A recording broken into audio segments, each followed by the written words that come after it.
এরা যে স্বাধীন দেশ, তাহলে আমার এমবি জিম্মি কেন?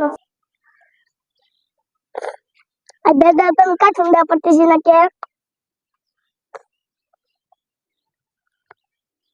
তো নেট শেষ। আমি না কদিন আগে নেট বুঝলাম, আমি এমবি ভরা করে তো পরীক্ষা ছিল, তাই আমি তো কার্টুন দেখি নাই। তুমি ভালো করে দেখো। ভালো করে তো দেখছি। তোর মিয়াদ নাই এমবি। আমি কার্টুন দেখলে তাহলে আমার এমবি কই গেল? তোর মিয়াদ শেষ। মিয়াদ কি শেষ? আমি চালাইছি। চালাইছ না, তোর মিয়াদ শেষ, আমি কি করবো?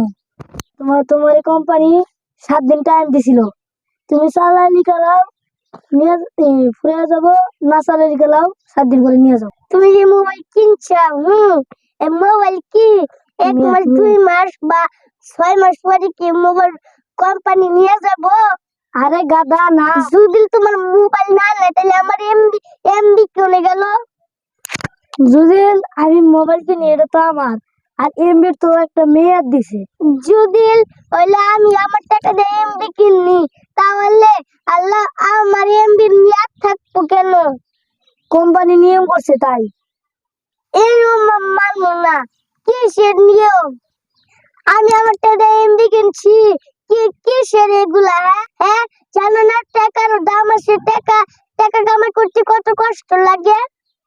তাহলে কিসের মেয়াদ? হ্যাঁ এগুলো নাটক করবো না।